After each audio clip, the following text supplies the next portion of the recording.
This is my NSX.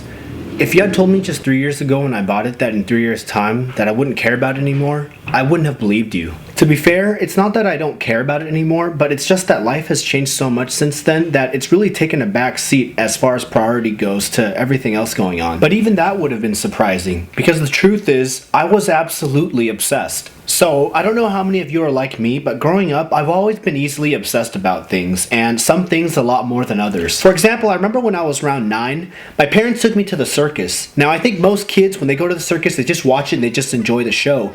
But for me, that wasn't enough. I ended up deciding that I had to join the circus. And bless my parents' heart, I don't know if they thought that this was just a phase that would pass, but they actually supported it. And they even supported the fact that I wasn't trying to be like the circus owner or some sort of acrobat. But instead, my dream was to go around entertaining the crowd as a clown. So that kicked off a period of makeup and costumes, learning balloon animals. The house was littered with balloon animals, working kids' birthday parties as a kid, which explains why to this day I can still juggle and ride a unicycle despite those clown college dreams not panning out, because eventually I did end up growing out of it. But unlike the clown obsession, there were other obsessions that were much longer lived. Take my interest in and love for Legos, for example. At that point in time, I considered myself somewhat of a Lego collector because I had like 3 or 4 different sets by then. But the Lego Metroliner train set item 4558 was the absolute single most desirable piece that I needed to have to add to my collection. And my parents knew this, which is why when they surprised me with it, they put together this treasure hunting game of clues, which ultimately led me to the surprise train set that I'd been obsessing over. But unlike my short-lived clown obsession,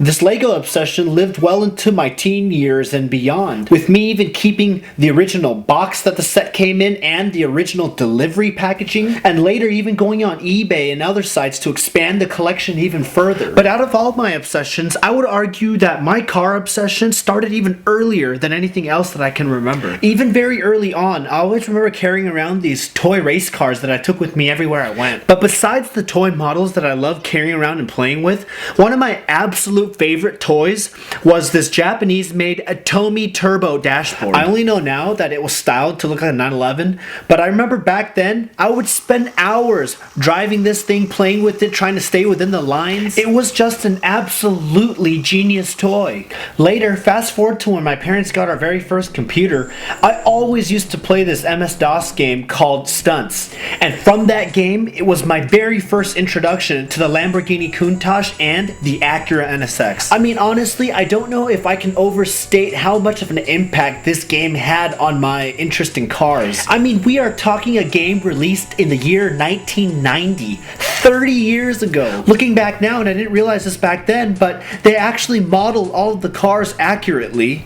They had all the correct stats. You could modify the colors as you chose. On top of that, you could choose a computer-controlled opponent to race with different difficulties, and they had their biographies listed. You could choose their car. You could change the color of their cars also. You could even go in and edit the racetracks, adding turns and jumps, and things like corkscrews and loops were even available. You could even change the background, the surface you're racing on, add things like water, buildings, trees. I mean, honestly, I feel like this game was just so far ahead of its time. I mean, as a kid, this game just blew my mind, and I got so good at it, and playing it even now, I'm blown away by the fact that they even modeled the cockpit of cars correctly. I mean, this is what an NSX Dash looks like. And so it's kind of funny to think about how oftentimes there's these pivotal experiences and pivotal memories that are created when we're young or when we're kids that often lead us to become who we are. And particularly for me, this NSX obsession starting off as something so benign as a game that I played when I was a little boy. And so as I've shared with you guys in other videos before,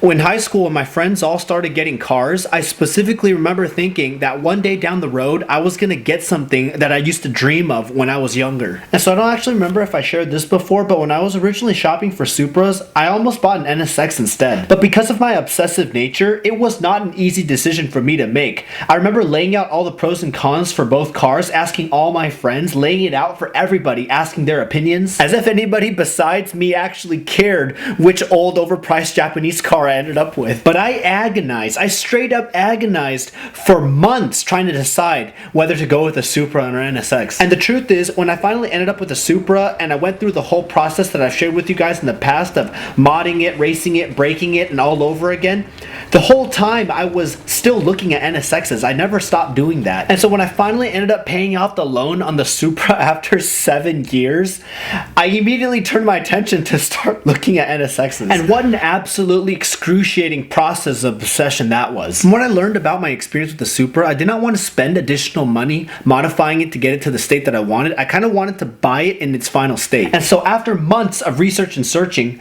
the first candidate that I came up with was this one that was about 2 hours from home. It bothered me that the car hadn't been driven in a while and it wasn't registered, and I really did not like the wheels. And so with all that additional work that was needed and the fact that the price was just only okay for the time, I just went ahead and passed. A few months later, the second car I looked at was also very nice. So it was about 15 minutes from home, and the guy actually eventually agreed to an absolute steal price of $28,000. Thinking back, passing on either of these two cars was an absolute mistake, but my obsession just could not be satiated. And so I think you guys are starting to detect a pattern here with my obsession, but the third one that I looked at months later was the exact same story. And I think it was kind of around this point where I noticed that my obsession was kind of turning into desperation, and that really got kicked into high gear on the next car. When I came across this one, I really thought it was the one for me. I messaged this guy about 30 minutes after he had posted the ad. I didn't like the wheels, but it had all the modifications and the maintenance done, unlike all the rest of them. And the price was just too good to pass up, so I sent the guy a deposit immediately. And it seemed like everything was going smoothly. The guy even made me a couple walk around videos, and he was super responsive to all my questions. And all in all, I just really felt like I had finally found my car, that all I would need to do with this one was maybe change the wheels, and then I was done. The price was good, everything was set, and my search was over. So imagine my dismay when, after taking my non-refundable deposit, before I could even book a flight,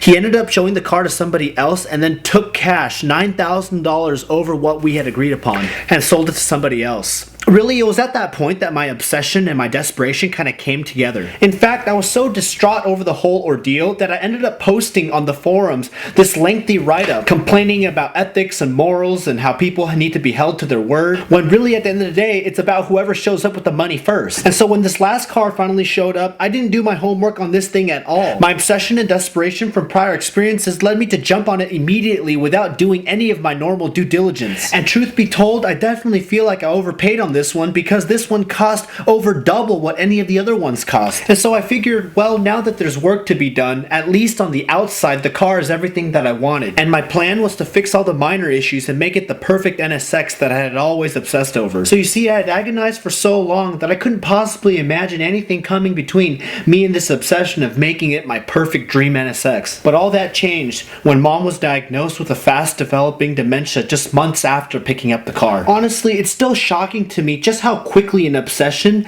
that was all consuming, that was so important to me, could fade into the noise so quickly. How something that I held on to so tightly and for so long could suddenly just become entirely insignificant. And what really made me think about that this week was this comment from a viewer that mentioned that he knows how it feels, that losing a person to dementia is really like trying to hold on to a handful of sand underwater, and how the sand keeps slipping away no matter how hard you try to hold on to it. And that's just such a heartbreaking analogy, which is absolutely true. I spent so long obsessing and trying to hold on to something that I thought was important to me, that when something truly important happened, that it totally just shifted my outlook on life. In the past, I could never understand when people would make dramatic life or priority changes, and I'd always think, why not put in the effort to maintain the things that you were doing, the things that you did care about, and also these additional responsibilities that you now have to take care of. But what I understand now, it's not that people can't, it's that it's no longer of importance to them, that there are things that are much more important that take the place of what used to be. And oftentimes, these shifts can happen incredibly quickly, especially when we're not ready for them. And so I guess I just want to leave you guys with that. At some point, we have to realize that whatever stage of life we're in, that everything passes. And that can be both good and bad, as it applies to both things that are positive and negative. For the positive things and the positive experiences, learn to cherish them and enjoy them while they last, because those times don't last forever. And for the negative and painful things, and this is something I have to remind myself of, is that we can be assured that those times will also pass. It will subside, as time does help ease all wounds.